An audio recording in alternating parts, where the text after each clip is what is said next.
Hey everyone! Today we are going to start the sewing of our acacia bag. We're going to be starting with the exterior flap and the strap because for both of those I recommend using a walking foot if you have one. It just makes the feed of the strap go through a lot better, and if you're using vinyl for your flap, I find that the walking foot, for some reason with this pattern, seems to work better than just a regular Teflon foot. So that's what we're going to start off with. You have your fleece applied on one side of your flap. What we need to do is iron or use a seam roller to make our crossbody strap.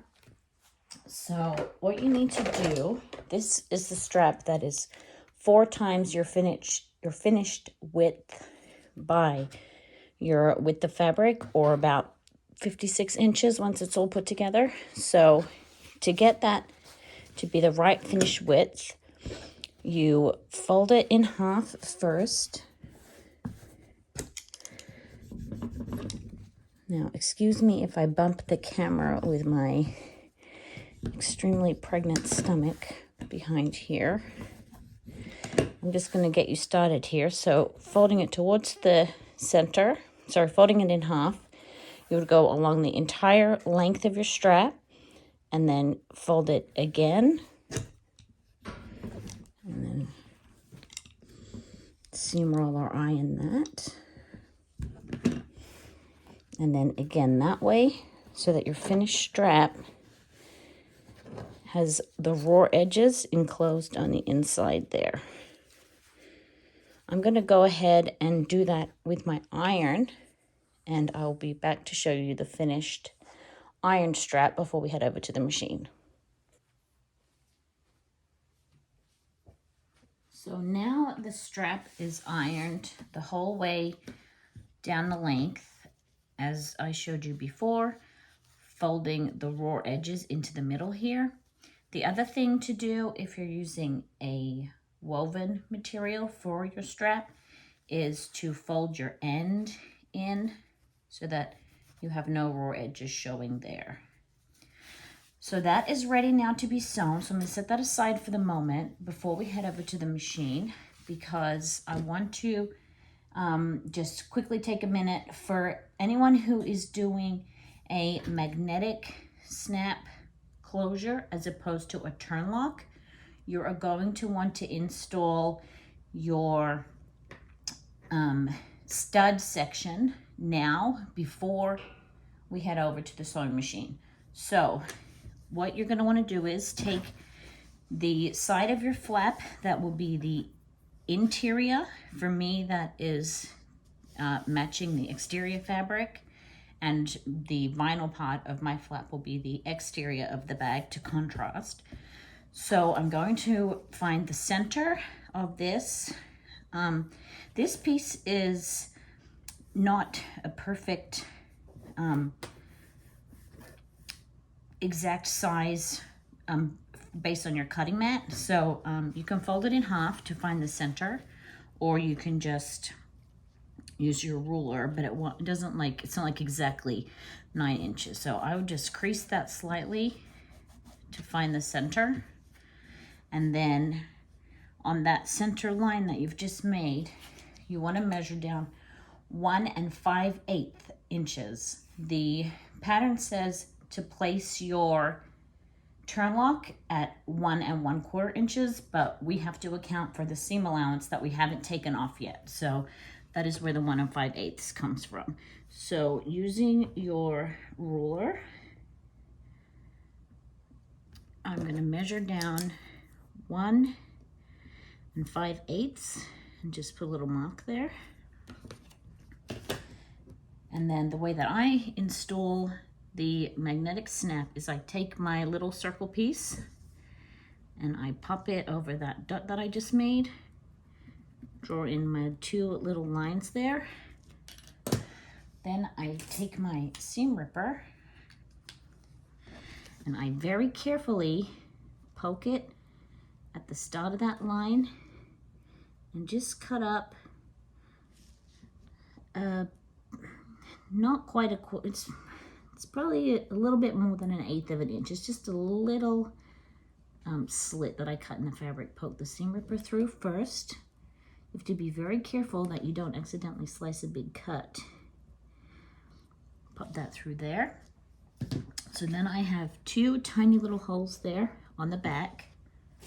And I grab my fray check and I put a tiny little dab just to make sure that it's not going to fray around the little cut that I've made there. Then I grab my stud or a male part, and I don't really like to call them male parts anymore, so stud part, and pop that through the hole that I've just made. Then before I do anything else, I like to check that it is centered. So fold that in half again. And that looks pretty good. So I'm happy with that. The circle will not always be the center of your lines, just because the way that they machine these, it doesn't always work out perfectly. So then I place the, I guess it's a washer over that. Bend my prongs. Now the other thing that I want to do before I sew this is stop that from rubbing on the vinyl. So you can use a piece of duct tape over the top of that. We're still in the process of unpacking from our recent move on. I don't actually know where our duct tape is right now. So another option is to get a scrap of interfacing, and then I'm just going to place that over the top there, and then I'm going to iron that on real quick before I sew it. So let me take care of that quickly, and then we will clip the 2 pieces of the flap together and head over to the machine.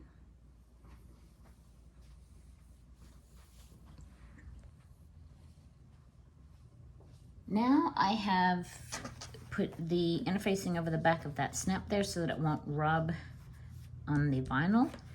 It is time to clip these together. So just lining up your landmarks here, your point at the front, your corners at the side, and then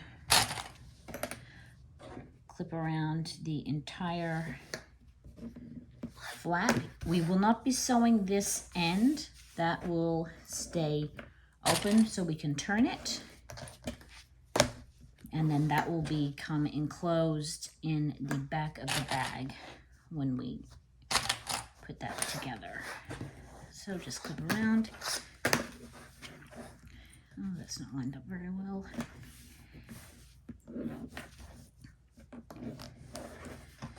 Clip, clip, clip. So now I'm going to take this over to the sewing machine where I have my walking foot already set up. I'm going to sew this flap. I'm going to turn it and then sew the strap with the walking foot, and then I will use my regular foot for the rest of the construction of the bag. So let's head over to the machine. We are over at the machine now. For those of you who have done sew-alongs with me before, I sew on a domestic Juki DX7 machine for all of my bags. It's a bit of a more heavy-duty domestic machine, but this pattern should be fine on a more lightweight machine. There's not a lot of heavy sewing in this one.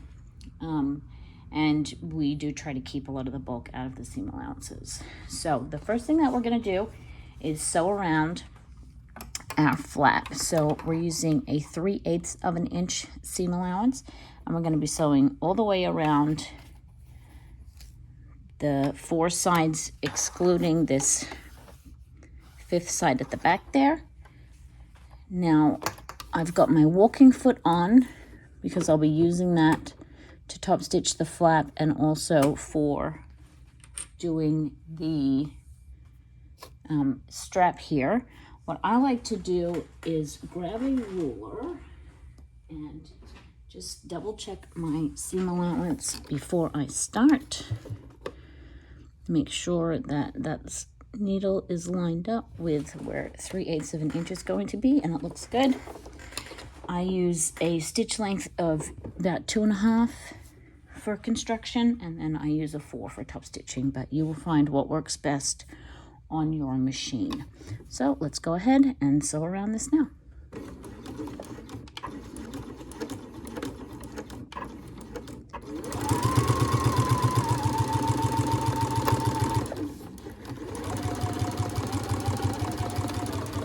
As you approach the corner, just take care where you pivot to make sure that you've come up far enough. Stop with the needle down. I like to turn with the foot and just make sure that it's still lined up at 3/8, and that will help you to be consistent when you do your point on the other side as well.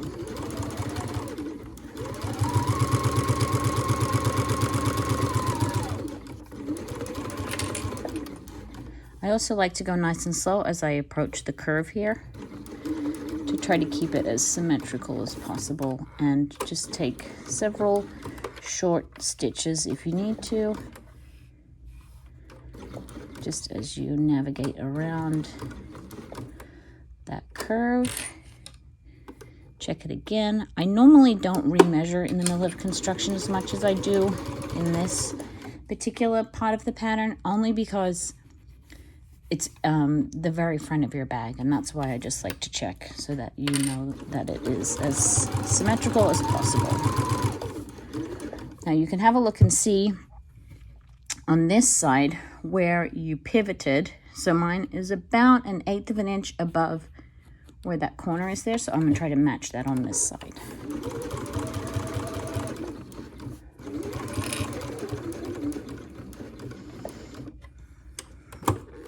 That looks about right. And then coming back, that just needs to come one more stitch over, I think. And then if you need to adjust it slightly, that looks fine.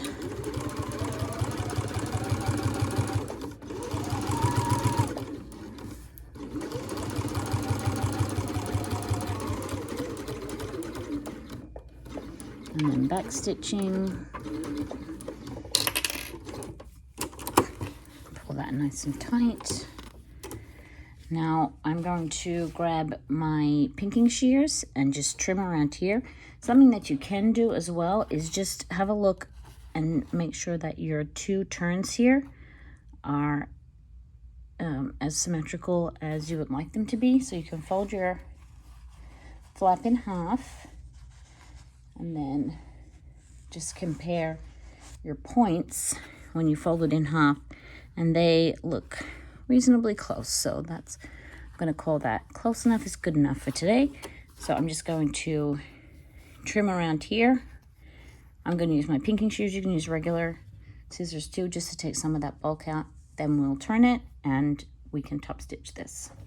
Now that has been turned, you can use a tool such as this or a chopstick to poke out your corners nicely, and then either iron or finger press or use a seam roller to get your edges a little bit crisper. I used an iron. Just make sure if you're using an iron and you have vinyl on one side that you're ironing from the cotton side, and don't have your temperature up too high. You don't want to melt or affect the texture of your vinyl there. So now I am going to top stitch around the flap. I'm going to start at the open end, go across around the whole thing.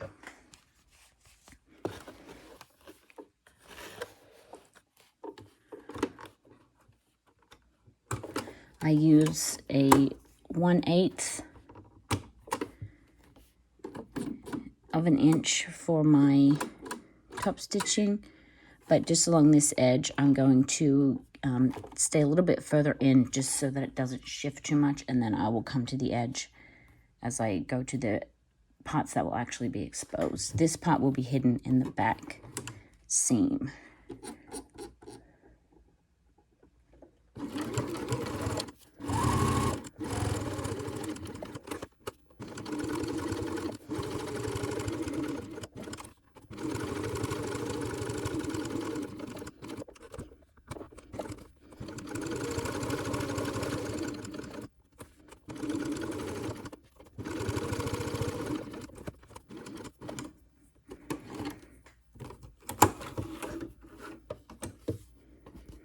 There is the top stitched flap. Now I will grab my strap and sew that also. I like to start at the open end, at one of the, I guess this has two open ends, at an open end, and then sew down the open side. If you're using a non-walking foot, just a regular feed foot, I recommend sewing down one side, ending your stitching, and then flipping it over and sewing back down the same direction so that you don't get twisting. But if you're using a walking foot, then you shouldn't get the twisting if you go in a rectangle around the strap.